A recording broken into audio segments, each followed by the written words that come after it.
교통사고 나서 그 몸에 피가 흐르잖아요. 시체를 들고 조수석에 태웠다고 하면은 비산혈이 날 수가 없죠. 2009년 광주광역시 북구 일곡동의 어느 거리. 바쁘게 지나가는 사람들 사이로 한 중년 부부가 전단을 나눠주고 있었습니다. 며칠 전인 6월 4일 사라진 초등학생 아들을 찾기 위해서였습니다. 목요일이던 그날 아들 기원이는 학교를 마친 후 동네 친구들과 다니는 태권도 학원에 갔다가 저녁 시간 학원이 끝난 후 친구들과 헤어졌습니다. 다른 아이들보다 조금 늦게 태권도 학원을 나섰다는 기원이. 그런데 그 모습을 마지막으로 밤이 되어도 집으로 돌아오지 않았습니다. 기원이가 평소 주머니에 넣고 다니던 휴대전화를 하필 집에 두고 갔던 터라 연락할 방법도 없었습니다. 부모는 학교와 학원 친구들 모두에게 연락을 했지만 기원이의 행방을 아는 아이가 아무도 없는 상황. 아들이 갈 만한 곳을 모두 찾아다니며 거리를 헤맨 지 몇 시간째. 부모는 결국 경찰서를 찾았습니다. 새벽에 지구대로 신고가 들어왔는데 아들이 태권도장에서 나온 뒤 집으로 돌아오지 않았다는 거예요? 평소 큰형이랑 자주 싸워서 혼을 좀 냈는데 그러고 나서 아이가 사라졌으니까 처음에는 단순한 가출로 접수를 받은 것 같더라고요. 평소에 기원이는 인터넷 게임을 많이 했고 용돈 문제로 큰형과 자주 싸웠습니다. 이 때문에 꾸지람이 잦았던 부모. 경찰은 아이가 이런 이유 때문에 잠시 가출한 것이라고 판단했습니다. 그러나 부모의 생각은 달랐습니다. 아무리 꾸지람을 들었다고 해도 11살 초등학생 아들이 가출할 리가 없고 한 번도 그런 모습을 보인 적이 없었던 겁니다. 신고 다음 날부터 태권도 도장과 집 주변을 중심으로 탐문 수사를 한 경찰. 하지만 아이를 찾지 못했고 아이를 봤다는 사람도 없었습니다. 세상 무엇과도 바꿀 수 없는 보석 같은 늦둥이 막내 아들의 실종. 속이 까맣게 타들어가던 부모는 아들의 사진이 들어간 전단을 만들어 거리로 나섰습니다. 그런데 기원이가 실종된 지 일주일째 되던 날, 아버지는 하늘이 무너져 내리는 소식을 들었습니다. 사망한 날짜가 많이 지나가지고 부패했다고. 애가 얼마나 무서웠으면 눈도 못 감고 입도 벌어져 있더라고요. 아이가 발견된 곳은 광주가 아니라 집에서 약 22km 정도 떨어져 있던 전남 담양군의 어느 저수지 근처였습니다. 저수지 옆 도로 부근 풀숲에 우거진 계곡 아래쪽에서 부패된 시신으로 발견된 초등학생 아들. 시신에는 나뭇가지 등 뾰족한 것에 찔린 듯한 상처가 몇 개 보였는데 그 외에 다른 심한 외상은 보이지 않았습니다. 대체 아이는 왜 이곳에서 사망한 채 발견된 것일까? 국과수로 옮겨진 시신은 부검에 들어갔습니다. 그런데 부검에 들어가면서부터 단순 실종으로 시작된 이 사건의 충격적인 진실이 드러났습니다. 그날 집으로 돌아가던 11살 기원이에게 무슨 일이 있었던 것일까? 2009년 대한민국을 공분케 했던 아주 끔찍하고 무서운 사건의 서막이 이렇게 올랐습니다.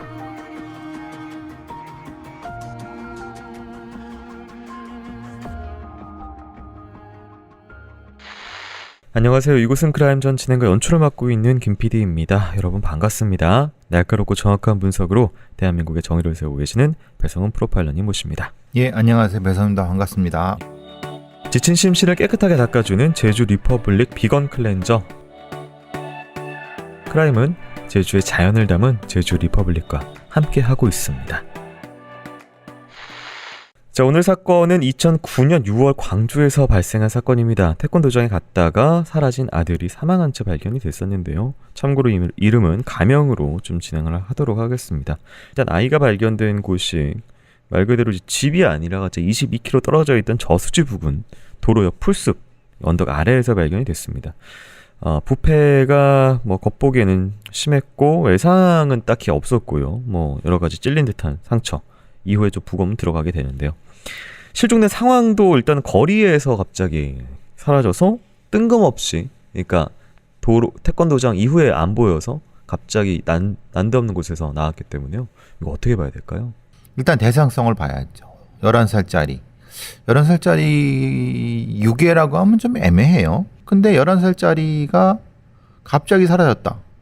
그러면 4~5살 넘어가면 가출도 의심해 볼 수 있어요. 네. 왜 그런 얘기를 하냐면 이제 자의식이 있기 때문에 화가 나서 하루 이틀. 11살이면 이거는 가출이 아닌데 사라졌다는 것은 그건 매우 위험한 거죠. 그래서 그런 부분의 지표를 일종의 실종 프로파일링 관련된 부분에서 개발해 두고 판단하고 있고요. 네, 참고로 말씀드리면 앞에서의 그 유괴 관련돼서 애매하다는 건 이제 90년대 정도까지가 아마 돈을 노린 납치 유괴가 좀 많이 있었고 그게 벗어난 2009년이기 때문에 이건 좀 애매한 상황이에요. 왜냐하면 네. 이 범죄도 네. 시의성이 있습니다. 네, 과거에는 이제 뭐 유괴 범죄가 있었지만 최근은 돈을 노린 유괴는 그렇게 거의 없습니다. 네, 그 기점이 대략 2005년도. 네, 왜냐? CCTV가 디지털화되기 때문에 네. 범죄자들의 범죄 위험성의 측면에서 볼 때 실제로는 그걸 기점으로 해서 다른 쪽으로 범종이 전환돼. 네. 그리고 또 이제 11살이고 남자아이기 때문에 아무래도 이제 이동시키는 어쨌든 이동이 한번 됐잖아요. 이제 사망한 장소가 어딘지는 잘 모르겠으나 이동이 됐기 때문에 이제 사실 아이를 데리고 이동한다는 게 좀 부담일 텐데 소리도 지를 수가 있고 뭐 나이도 좀 11살이면은 뭐 3, 4살 아니기 때문에 이동에 대해서는 어떻게 보세요? 22km 떨어진 그리고 도로의 풀숲 밑. 22km라고 하는 게 서울의 22km 하고 지방의 22km 좀 다르죠. 도로 네. 사정이라든가. 근데 광주의 22km는 중간중간에 네. 소위 말하는 자연, 광주에서 담양으로 빠지는 길이라서. 사람 네. 이런 이제 목격자가 없을 수 있다는 거예요. 네. 조금 다른 건 이런 거예요. 11살짜리이기 때문에 오히려 말을 겁을 먹을 수 있기 때문에 네. 오히려 통제가 쉽을 수 있다. 음. 그러니까 서너 살짜리는 통제하려고 통제가 안 된다. 근데 11살, 12살쯤 되면 대충 저 어른이랑 어떤 대상이 자기를 위협하고 위해를 가할 걸 알고 있기 때문에 조용히 해야 된다. 그렇지. 네. 그런 면에서는 나이에 대한 고려는 여러 가지 면을 같이 할 수 있어야 돼요. 그러니까 네. 단 하나까지 요소만 가지고 판단하기는 어려운데 어쨌든 그냥 가긴 어렵다. 그럼 어떤 수단이 있어야 될 거다. 네. 차든 뭐든 그건 확실한 것 같고 그 다음에 이제 시신 얘기할 것은 아무래도 던져졌겠죠. 지금 상황으로 봐서 언덕이니까. 네. 그죠? 위에서 굴렸다. 굴렸다. 굴린다고 굴려지지 않죠. 네. 그러니까 던졌겠죠. 그러면 살아있어 던졌다기보다는 죽었을 때 던졌겠죠. 그죠? 네. 그러면 살해하고 후에 던졌을 수도 있고 아니면 비슷한 상태에서 던졌게. 그래서 떨어져 갖고 상처가 났다. 왜냐하면 다른 외상이 없는 걸 보니까 그런 것 같다. 왜 근데 저수지냐? 저수지에 유기하려고 했을 수도 있겠다. 왜냐? 광주에서 바깥으로 나가는데 그럼 저수들이 인공 저수들이 많거든요. 네. 그럼 이 범인 혹은 범인들은 특정한 형태의 어떤 범행을 한 후에 유기의 장소로 거기를 선택했을 수도 있겠다. 뭐 이 정도까지는 추정이 가능한 거죠. 경찰은 11살 기원이의 사망과 관련인 한 사람을 수사하던 중에 아주 놀라운 사실을 알게 되는데요. 어떤 일이 있었는지 한번 듣고 오도록 하겠습니다.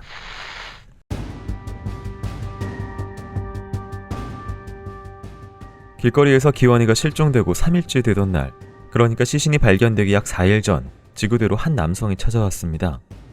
궁금한 게 좀 있어가지고 뭘 좀 확인하러 왔는데요. 혹시 최근에 신고 들어온 뺑소니 사고가 있나요?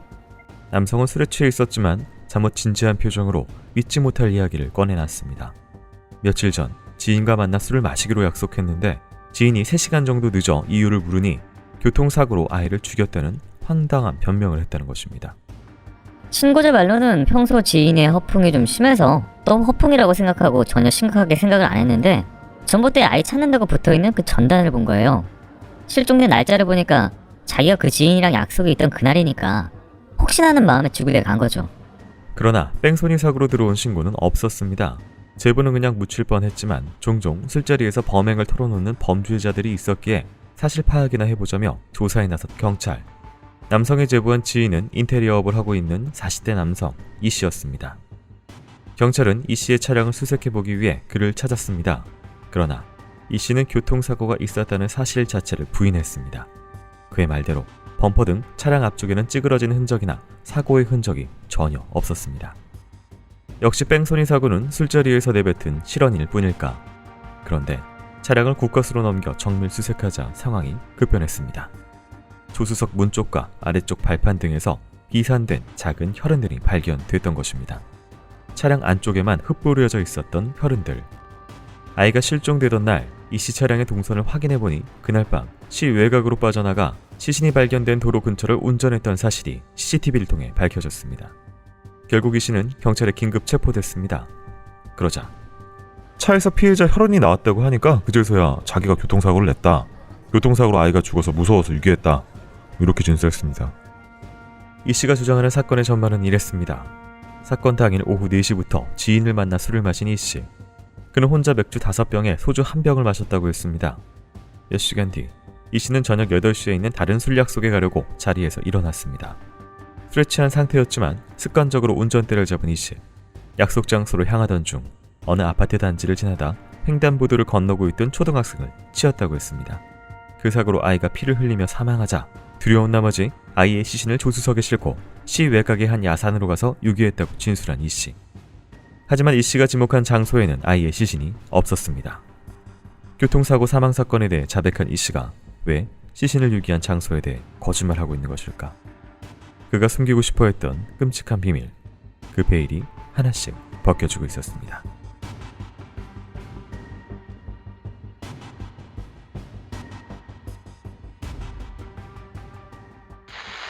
네, 지금 들으신 상황은 아이의 시신이 발견되기 전의 상황입니다. 이게 정리를 해서 말씀을 드리자면은 아이가 실종되고 찾고 있던 와중에 제보자가 이제 내 친구가 지인이 뭐 술 먹고 살인 고백을 했다라고 해서 그 사람 차를 찾게 된 거고요. 차에서 혈흔이 발견돼서 조서 진술을 받았더니 장소를 알려줬고 갔는 데는 거기는 없었습니다. 시신은 뭐 이런 상황이에요. 네.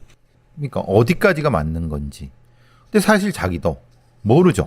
왜 모르냐면 자기 친구가 자기 지인이 자기를 신고했는데 네. 걔가 어디까지 그 사람이 어디까지 아는지를 모르니까 경찰이 묻는 대로 네. 그 묻는 거는 증인의 진술에 의해서 물으니까 네. 얘도 수동적으로 대답을 한 거죠. 그러니까 일명 빼도 박도 못하는 거 나온 거는 일단 인정을 하는. 인정하고 그 상황에서 네. 최대한 얘기를 했지만 그것은 자기가 실제로 자백하고 싶어서 한 것이 아닌 네. 이런 형태이죠. 아이가 교통사고로 이제 사망해서 시신을 태우고 유기했다. 근데 이제 자동차에는 사고 흔적이 없었다라는 거는 뭐 범퍼 갈아 끼었다 이런 거겠죠? 그럼 갈아 꼈다고 하면 그 갈아 낀 공업사나 네. 카센터에 가서 확인할 수 했을 거예요. 네. 경찰이 뭐 이거 찌그러진 적이 없어? 그럼 너 어디야? 실제로 그럼 당연히 차적부라든가 뭐 금방 찾을 수 있어요. 뭐 그거 네. 뭐 어렵겠습니까? 그 근처를 찾거나 아니면 하면 근데 그러니까 없다. 사고는 났는데 그 정도로 꽝 하는 어떤 그 정도의 것은 아니다. 범퍼가 찌그러질 정도의 네. 충돌은 없었다. 범퍼가 찌그러지지 않고도 사고는 날 수 있죠. 그러니까 그건 사망이 아닌 무슨 사고일 수 있는 거죠. 근데 여기서 가장 조금 황당한 것이 잘 보시면은 조수석 문 쪽이에요. 네. 조수석 문 쪽이 어떻게 부딪혀갖고 사고가 나요? 정확하게 얘기하면 문 안쪽, 그러니까 차 안이거든요. 그러니까 차문 바깥이 아니라. 그러니까 네. 문 여기서 네. 문 쪽에 문 안쪽. 그것도 다른 것이 아니라 비산혈흔이에요. 우리가 시체를 교통사고 나서 그 몸에 피가 흐르잖아요. 네. 그럼 그 피 흐르는 거를 시체를 들고 조수석에 태웠다고 하면은 비산혈흔이 날 수가 없죠. 그렇죠. 뭐 문질러진 거나 그렇죠. 아니면, 네. 보통 낙하나. 스미어라든가 네. 뭐 스캣 이런 형태의 스미어, 그러니까 문지른 형태가 되거나 아니면 짓눌린 형태가 되죠. 전혀 말이 안 맞는 거예요. 네. 안에서 뭔 일이 있어? 안에서 일이 있어 나온 거지.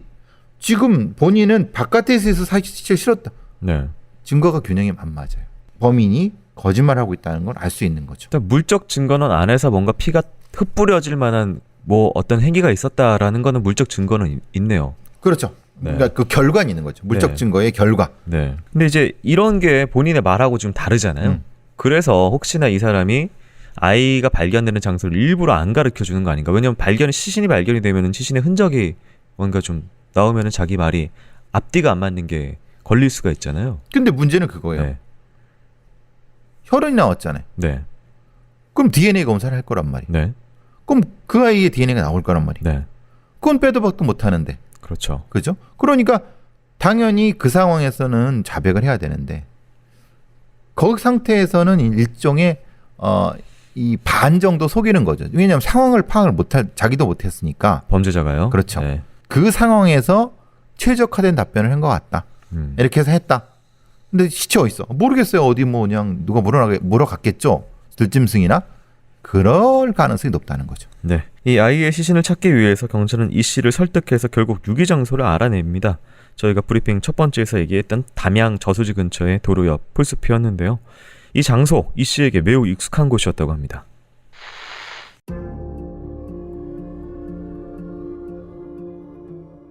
유기 장소를 거짓말한 뒤 침묵으로 일관하던 이 씨.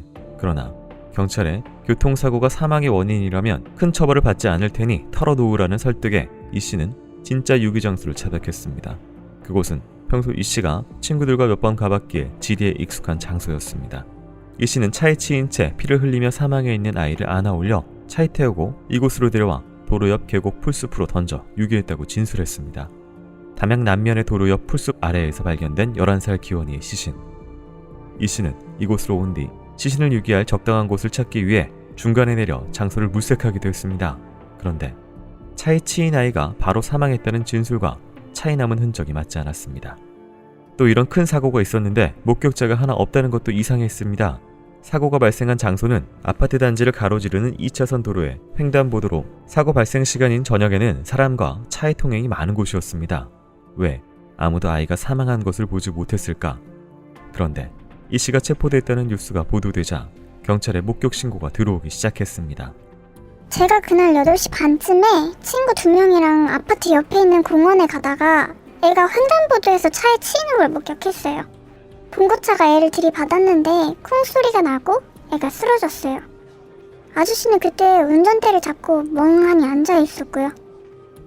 목격자 학생의 말로는 쿵 소리는 생각보다 크지 않았다고 했습니다. 결국 차에 치여 쓰러진 아이. 그런데 이 뒷부분부터 범인 이 씨와 목격자의 진술이 엇갈립니다. 범인은 아이가 피를 흘리며 사망했다고 주장했지만 목격자가 본 상황은 이랬습니다. 쓰러진 아이는 곧 일어났고 피는 흘리지도 않았다고 했습니다. 아이는 머리 오른쪽 부위를 손으로 만지더니 울면서 상가 쪽으로 뛰어갔습니다. 그러자 잠시 후 봉고차의 문이 열렸고 이 씨가 나와 뛰어가는 아이를 쫓아가 붙잡았습니다. 애가 뛰어가니까 아저씨가 차에서 내려서 막 빨리 걸어가더니 애 어깨를 잡고 얘기를 하더라고요. 그러더니 애를 차에 태우고 가버렸어요. 그래서 저는 당연히 애를 병원에 데려가서 치료를 해주나 보다 생각했어요. 실종 전단지도 봤는데 그 애가 제가 본 아이인지는 완전히 상상도 못했어요. 목격자 학생처럼 기원이가 이 씨의 차에 치이는 걸 본 사람이 몇 명 더 있었습니다. 그러나 이 씨가 다친 아이를 태우고 가버렸기 때문에 병원에 데려간다고 생각해서 아무도 신고를 하지 않았던 상황. 놀랍게도 목격자들의 추정처럼 이 씨는 아이를 데리고 병원에 갔습니다. 병원 CCTV에는 이 씨와 멀쩡히 걸어서 들어오는 아이의 모습이 찍혀 있었습니다. 도대체 멀쩡했던 아이는 왜 사망했던 것일까? 아이의 시신을 부검한 결과는 충격적이었습니다. 시신 안에서 동물을 사냥할 때 쓰이는 공기총에 납탄이 발견됐던 것입니다. 이 사건의 가장 끔찍한 진실이 그렇게 드러나기 시작했습니다.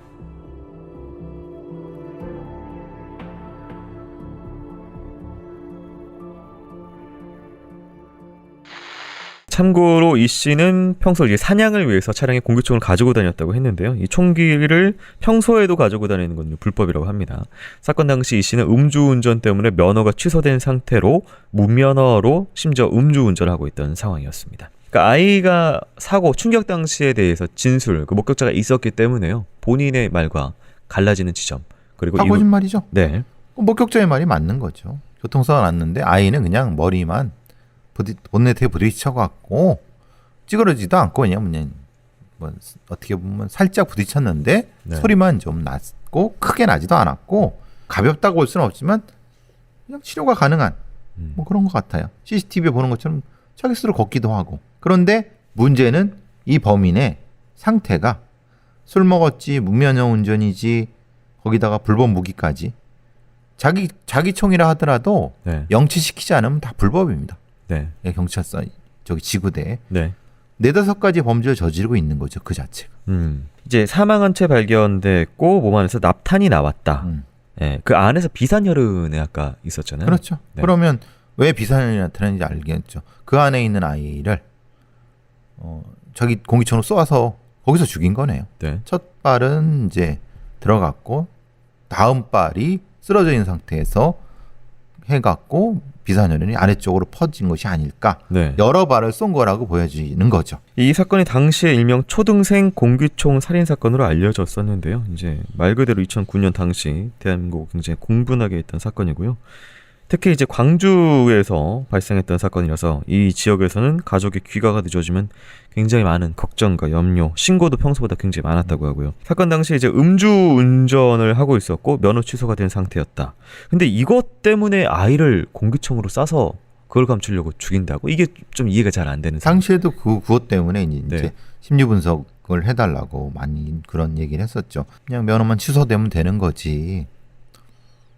그리고 뭐 실형을 받을 것도 아닌데 왜 이렇게까지 극단적인 얘기 그 선택을 했느냐, 그 범인이 네. 죽일 것까지는 없었지 않았느냐라고 해서 이 범인이 상당히 뭐 심각한 잔혹한 범죄자가 아닐까 이런 얘기도 했었고 그런 기억이 납니다. 이게 일반적인 어떤 그런 사고 패턴의 심리는 아닌 그렇죠. 거죠. 일반적인 게 아니죠. 보통 이렇게 하면은 네. 아이를 이렇게 병원 데려가서 치료하게 하고 그 다음에 이제 뭐 하면 면허 취소해서 뭐 기껏해야 벌금 정도 받겠습니까? 네. 그런데 이 범인은 어떤 굉장히 쫓기는 형태의 심적 상태, 압박감이 있었던 것 같아요. 이 사람이 한 마지막 행동이 최종적으로 아이를 공기총으로 쏴서 유기한 것인데 그럼 사실 이제 이런 의문이 듭니다. 왜 그럼 병원에는 데리고 갔냐? 처음에 병원에 데려갔을 때는 아마도 그냥 치료받게 하려고 했을 수 있겠다.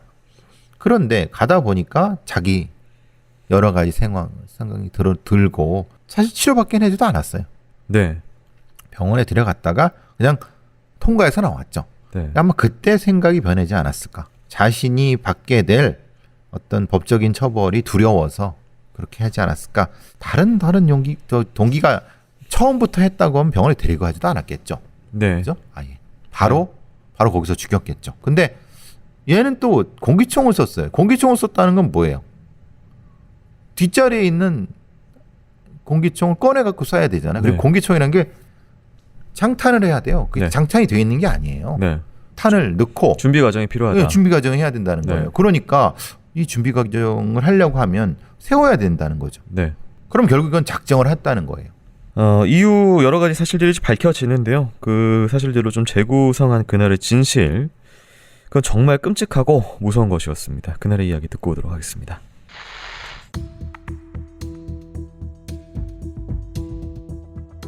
사고가 난 뒤 아이를 병원까지 데리고 갔던 이 씨는 왜 아이의 부모에게 연락을 하지 않았던 걸까? 그리고 왜 멀쩡했던 아이에게 총을 쏴 살인을 했던 것일까? 이 모든 질문에 이 씨는 이렇게 답했습니다. 죽을 죄를 졌습니다. 그런데 술 때문에 잘 모르겠습니다. 술을 너무 많이 마셔서 기억이 잘 안 납니다. 이 씨는 사건 당시 술에 취해 있던 상태로 심신미약이라 자신의 행동이 잘 기억나지 않는다고 했습니다. 이 모든 행동은 술 때문에 벌어진 것이라고 주장했습니다. 아이를 죽인 생각은 전혀 없었고 치료를 하기 위해 병원으로 데려갔다고 주장하는 이 씨. 하지만 병원에 들어설 때 그의 행동이 좀 이상했습니다. 응급실로 향한 이 씨는 야간 진료를 신청하지 않고 접수대를 지나쳐 곧바로 간호사에게 갔습니다. 저희 병원에 왔을 때 사고가 났다 뭐 그런 언급은 전혀 없었고요. 그냥 지금 MRI 촬영 가능하냐? 이렇게 물어보고 가더라고요. 진료 시간이 끝났으니까 지금 가능하지 않고 큰 병원으로 가면은 바로 MRI 찍을 수 있을 거라고 안내하니까 아이를 데리고 그냥 나가더라고요. 간호사와 이야기를 나눈 시간은 2분 남짓. 이 씨는 교통사고에 대해 전혀 언급하지 않고 병원을 나왔습니다. 다시 아이를 차에 태운 이 씨는 큰 병원이 아닌 담양의 저수지 쪽으로 핸들을 돌렸습니다. 저수지로 향하는 약 30분의 시간. 당시 차 안에서 아이와 어떤 이야기를 했는지, 아이를 어떻게 제압했는지 이에 대해 이 씨는 끝까지 침묵했습니다. 이후 범행 장소에 도착한 이 씨는 차량 뒷좌석 나무 보관함에 넣어두었던 수렴용 공기총을 꺼내 보조석에 있던 아이를 쐈습니다. 이 씨가 발사한 총알은 6발. 범행에 사용된 총에는 한 번에 6발의 총알이 들어가는데 탄약집이 빌 때까지 6발을 모두 발사했던 것입니다. 도대체 이렇게까지 한 이유는 무엇일까? 주변인들은 이 씨가 평소 술을 자주 많이 마시는 사람이라고 했습니다. 교통사고로 거동이 불편해진 아내를 돌보며 생계를 책임졌던 이 씨는 그 스트레스를 낮술을 마시며 풀었습니다. 술이야 먹을 수 있는데 문제는 이 사람이 습관적으로 음주운전을 한다는 거예요. 이미 음주운전으로 면허가 취소된 상태에서 무면허로 또 운전을 하고 다녔어요. 인테리어 업자니까 일하는 데가 차가 꼭 필요한 상황이잖아요. 근데도 음주운전을 해서 교통사고를 낸 거죠. 일할 때 쓰는 도구들과 숙식 물품 등을 차에 모두 싣고 다니면서 일을 하던 이 씨는 이번 사건으로 운전을 할 수 없게 된다면 생계에 아무런 대책이 없었던 상황이었습니다. 이 씨는 이 모든 상황이 겁났다고 했습니다. 그는 큰 병원으로 가지 않고 담양으로 향했던 이유도 시내로 들어가면 음주 단속을 할까 생각 없이 외곽으로 갔다고 진술했습니다. 이때까지만 해도 살인을 할 생각이 없었다고 주장하는 이 씨. 도대체 그의 말은 어디까지 거짓이고 어디까지 진실인 걸까?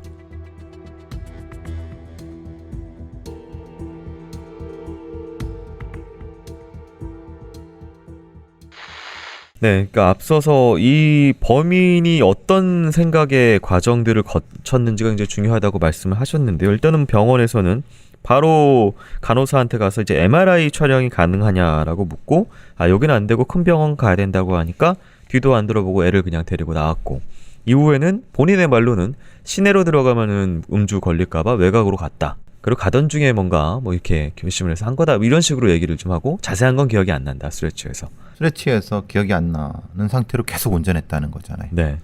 근데 그 중간에 간호사랑 대화도 하고. MRI 네. 그걸 간호사가 기억을 하고, 그러면 이건 심신미약이나 그러진 않죠. 네. 기억이 안 난다는 건 자기 주장이고. 그러니까 기억이 안 나는 사람이 시내로 들어가면 안 된다. 외곽으로 가야 된다. 이렇게 생각을 했다라는 거잖아요. 그렇죠. 그게 좀 안 맞. 그러니까. 네. 근데 애초부터 그때 병원 들어가는 그때부터 뭔가 생각이 바뀌지 않았을까. 그래서 그 다음에 바로 거기서 결심을 하고 이 가는 길에 살해를 하지 않았을까.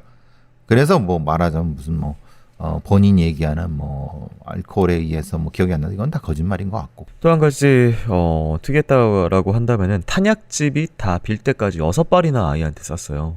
그러니까 완전히 죽이려고 한 거니까.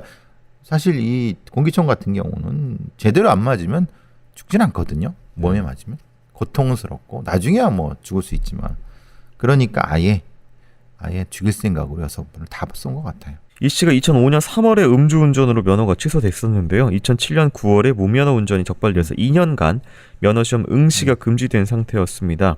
2009년 9월이면 다시 면허를 딸 수가 있는데 지금 사건은 6월입니다.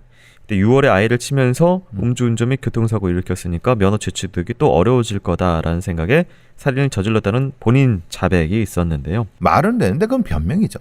그렇지 않습니까? 변명. 네. 그러면 생각해 보세요. 운전면허 없다고 생계 못 합니까?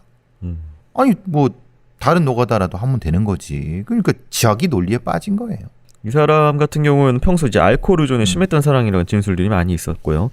실제로 이제 음주운전자에 대해서 반사회성 MMPI 미네소타 다면성 인성 검사를 해보는 결과 알코올 의존도가 높은 사람이 반사회성이 높게 나온다라는 분석 결과도 있는데요. 이 씨가 이제 총기관리법 위반하고 차량에 총기를 계속 싣고 다녔고, 그러니까 뭐 계속 그러니까 뭐 법규나 이런 것들에 대해서 그냥 사회 상규나 이런 것들에 대해서 신경을 안 쓰는 사람이네요. 다 스트레스 풀려고 술을 먹고, 네. 스트레스 풀려고 총기를 가지고 다니고. 변명이죠, 변명. 스트레스 푸는 방법이 그거밖에 없습니까? 네. 그러니까 자기가 가지고 있는 걸 그냥 변명의 용도로 쓴 것 같다는 생각이 들어요. 술을 자주 먹는다고 알코올 중독이라고 판정하기도 어려워요. 네. 그럴 가능성은 높지만.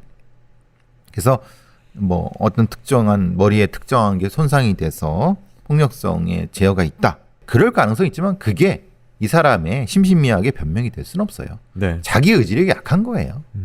그거를 술로 변명을 하고 싶었던 거죠. 지금 이제 이 씨를 좀 정리를 하고 사건도 좀 정리를 해야 되는데요. 이 씨 같은 사람을 일단은 뭐 일단 변명하는 거는 알겠습니다. 이것저것. 근데 여전히 이해할 수 없는 이 과한 행동들과 이해할 수 없는 논리들, 어떤 범죄자로 어떤 범행을 했다고 봐야 될까요? 술은 이 사람한테 주의하는 것 같지 않아요. 본인이 가지고 있는 일정 정도의 반사회성이 이걸 통해서 확대된 거라고 보여지는 거죠. 그러니까 술로 인한 반사회성이 아니라 네. 원래 있는 반사회성이 술을 기회로 나타난 게 그리고 살인인 거죠. 어떤 상황, 네. 스트레스를 주는 상황, 아이를 쳤다는 상황을 만나자 그게 바로? 반사회성이 드러나서 그렇죠. 그런 행동을 했다. 그렇게 해야지 맞는 거죠. 네, 당시 재판에서 검찰은 이 씨에게 사형을 구형했지만 선고된 최종 형량은 무기징역입니다. 현재 13년째 교도소에 수감 중인 상황이고요. 이게 너무나 말 그대로 저는 이제 가장 마음이 아팠던 장면은 뭐냐면 그 CCTV, 병원 CCTV에 애가 그냥 쫄래쫄래 그냥 가벼운 발걸음으로 아저씨 따라 들어가서 같이 간호사 선생님 앞에 가서 섰다가 같이 아저씨 따라서 나가요. 쫄래쫄래. 네, 그 11살 남자의 특유의 그 가벼운 발걸음으로. 그래서 이 아이가 너무나 진짜 말 그대로 난데없이 끔찍하게 이렇게 살해당했기 때문에 너무나 안타까운데 형량은 또 무기징역이면 좀 저로서는 좀 아쉽네요, 이게. 수사와 재판이 제대로 되지 않은 상태에서 알코올 의존성이나 이런 것 때문에 그렇게 핑계를 댔다고 하면은 이거는 사실 너무 좀 너무 아쉬운 판결이죠. 오늘 좀 마치기 전에요. 크라임이 제작될 수 있도록 도움 주고 계신 제주 리퍼블릭 교수님과 저의 핸드메이드 수제 광고 보고 오도록 하겠습니다. 교수님 여기 정말 증거가 있는 거예요? 수사의 기본은 끈기야, 끈기.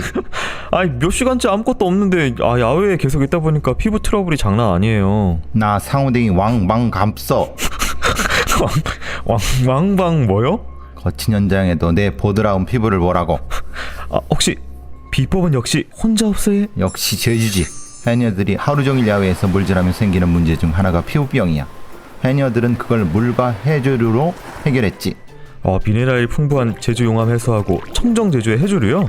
이 비밀을 담은 제주 리퍼블릭 비건 클렌저로 미세먼지와 마스크 등으로 지친 피부를 민감 피부 자극 걱정 없이 닦아내면 된다고. 들어있는 전 성분이 EWG 그린 등급의 비건 인증받은 클리너네요? 날봐. 씻고도 촉촉함이 유지되는 이 피부. 와, 진짜 적절한 모델인지는 잘 모르겠지만 성분은 진짜 끝내주네요. 배송 메시지에 크라임이라고 적으면 1+1으로 하나 더 줍니다. 감수다. 어서 네이버에 제주 리퍼블릭 검색하게 몽케지 마랑. 나 상호댕이 왕방 감써. 그만 알겠다고요. 지친 심신을 깨끗하게 닦아내주는 제주 리퍼블릭 비건 클렌저 크라임은 제주의 자연을 담은 제주 리퍼블릭과 함께하고 있습니다. 우리 기원군 같은 경우에는 가명입니다만 늦둥이로 태어나서 가족들한테 많은 그 기쁨과 이런 것들을 안겨줬던 사랑받던 아이였다고 하고요. 11살 너무나 짧은 생을 살다가 간 아이의 명복을 빌면서 오늘 크라임은 여기서 마치도록 하겠습니다. 교수님 오늘 수고 많으셨습니다. 고맙습니다.